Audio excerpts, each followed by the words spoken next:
Rain whispered against the window like 1,000 quiet confessions. Mara didn't remember when the noise had started to sound like voices, murmuring, coaxing, almost familiar. Her apartment sat 3 floors above the old laundromat, its flickering sign bleeding pale neon through the blinds. The room was small but orderly, books stacked by color, framed photographs turned just so, a single mirror on the wall across from her bed. That mirror had belonged to her mother, who once swore it reflected the truth better than any eye. Mara used to laugh at that. She didn't anymore. Tonight, the air felt charged, static trembling in her fingertips as she closed her laptop. She'd been staring at her reflection for minutes, maybe longer, unable to shake the feeling that something was off. The reflection blinked a heartbeat too late. She froze. The hum of the refrigerator deepened, almost growling. As she leaned closer, her reflection smiled. But she hadn't. Just tired, Mara whispered to herself. You're just tired. But even as she said it, the reflection kept smiling, slow and deliberate. It tilted its head, studying her the way an animal studies something it's deciding whether to kill or spare. The lights flickered once, and the figure in the mirror turned, walking away into a space that didn't exist in her apartment. Mara's knees nearly gave out. She snatched the mirror down, flipping it to face the wall, and pressed her back against it, trembling. The room felt heavier now, like someone else was breathing beside her. She could smell perfume, her perfume lingering in the air even though she hadn't worn any that day. From the hallway came a sound, footsteps, slow, deliberate, ascending the stairs outside her door. Her heartbeat synced to each creak of the wood. Then, silence. Her phone buzzed on the nightstand, breaking the stillness. She grabbed it. A text from an unknown number lit the screen. You shouldn't have covered the mirror. Her stomach turned cold. Mara looked toward the mirror's edge, where a thin strip of its surface was still visible in the corner. In it, just for a moment, she saw herself standing by the door, holding her phone, but smiling that same wrong smile. Mara barely slept that night. Every time her eyes closed, she saw flashes, her reflection stepping out from behind her, a hand reaching through the mirror, her own face watching from corners. She couldn't turn toward fast enough.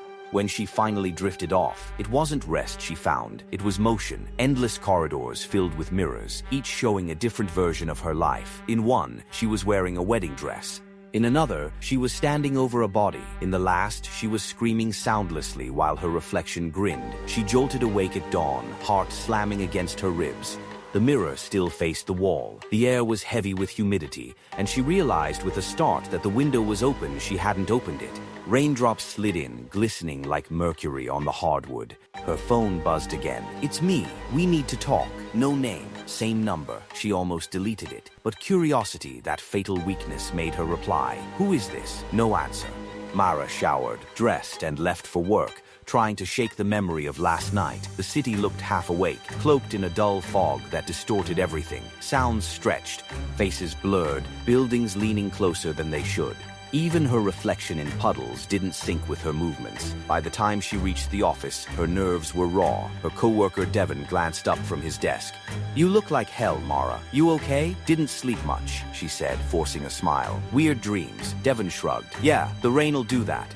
She sat down, powered on her computer, and froze. The monitor flickered, showing her desktop for a moment. Then another image, herself, sitting there, staring back.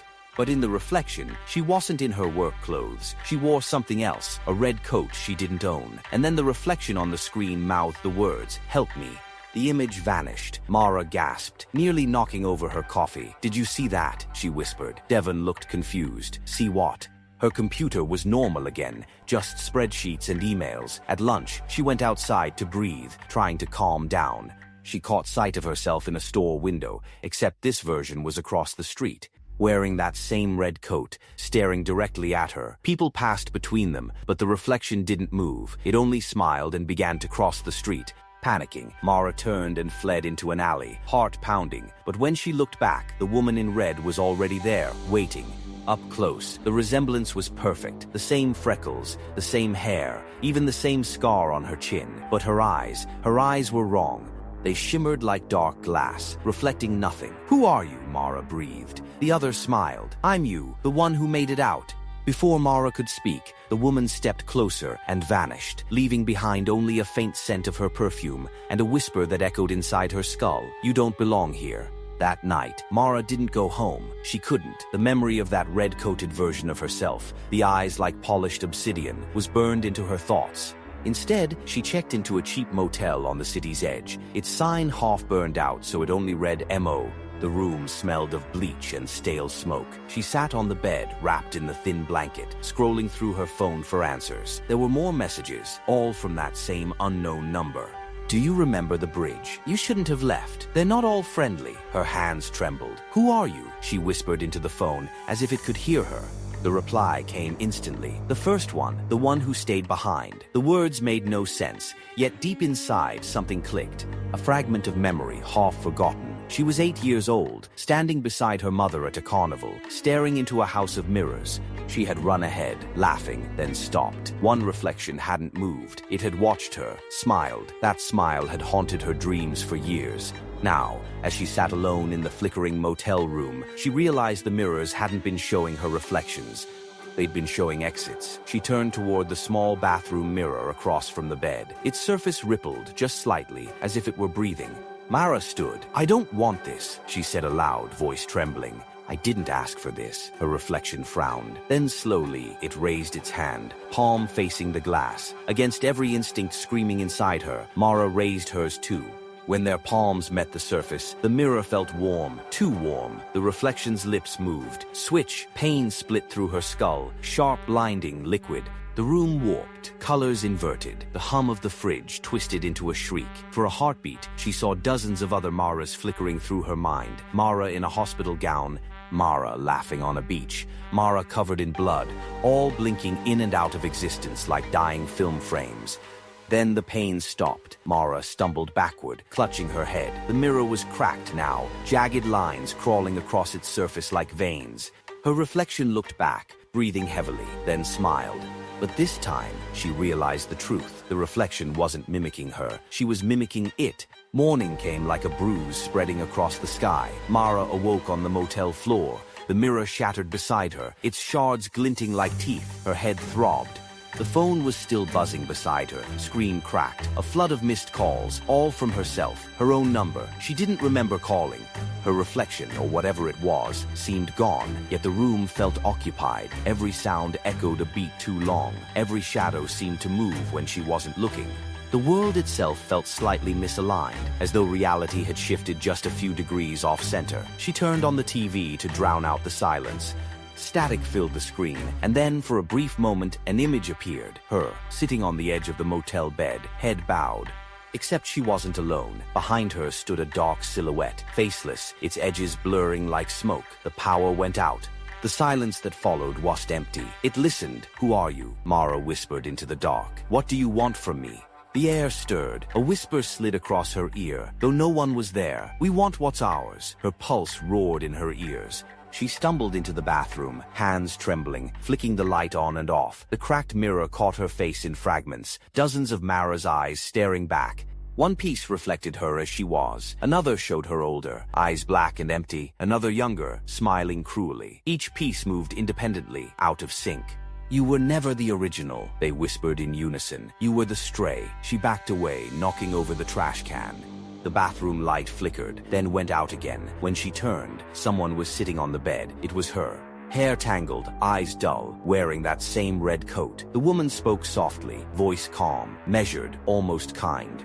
You don't understand yet, do you? There aren't others, there's only us. Fragments, every decision, every fear, every mistake. It made a new world. You just wandered into the wrong one. Mara shook her head violently. No, that's not possible. I'm me. I've always been me. The other smiled sadly. That's what they all say. The lights buzzed, flaring once, and when they dimmed, there were 3 of them. 3 Maras, each slightly different. One bleeding from her nose, one expressionless, one smiling faintly. The one in red stood. There's not enough room left between worlds. It's collapsing, and one of us has to stay. Mara's voice broke. Stay? What happens to the rest? The smiling one answered. We fade. Mara staggered backward until her shoulders hit the wall. The 3 versions of herself began to circle slowly, their movements mirror-smooth, too precise to be human. She could smell ozone and metal. The air tasted charged, alive, as if reality itself were pulsing through the room. The woman in red stepped closer, tilting her head. You can't stop it, you know. The merge is already happening. You feel it, don't you? The static under your skin. Mara clutched her head. Get out of my mind. The bleeding version laughed softly. Sweetheart, it is your mind. The room twisted, floorboards rippling like water. The ceiling bent inward, and suddenly the walls were gone, replaced by a void of endless mirrors stretching in every direction. Each surface reflected countless Maras, living and dying in loops, some screaming, some smiling, some whispering secrets into glass. "This is the in-between," said the woman in red. "Every reflection you've ever made, every choice you never took, all of it bleeding together." She extended a hand. "You belong here. You always have." Mara shook her head violently. "No, I belong out there." The mirrors shuddered, their surfaces rippling with light. Dozens of her faces leaned forward, whispering in perfect harmony. "Then prove it." A sudden force yanked her forward. She fell through the mirror nearest her and landed hard in another version of her apartment. Everything looked identical, except for one thing. There was someone sitting at the kitchen table. This Mara looked normal, alive, whole, sipping coffee like nothing was wrong. She looked up, startled. "Who? What are you?" Mara's voice trembled. "I'm you, but I think I took your place." The woman's eyes darkened with understanding. "Then that means..." The lights flickered, and the woman in red appeared behind her, hands on her shoulders. "She's the last one," the red-coated version whispered. "Take her place and seal it. Only one world survives." Mara felt something sharp pulse in her chest. Not pain, but choice. The mirrors began collapsing, each shattering into black mist. Screams echoed from within them. She could feel herself being pulled apart, her mind unraveling, her heartbeat sinking to 1,000 others. The woman at the table lunged for her. "You don't belong here!" Mara screamed and shoved her away, glass exploding outward as the last mirror cracked. The world went white. When the light faded, she was back in her apartment. Quiet, still, the mirror on the wall was whole again. She stepped closer, trembling. Her reflection looked normal, tired, human. The phone buzzed. A new text from that same number appeared. "Congratulations, you made it." Mara exhaled shakily, relief washing through her. She smiled for the first time in days, and her reflection didn't. The phone buzzed again. "We'll try again soon." The reflection smiled and blinked first.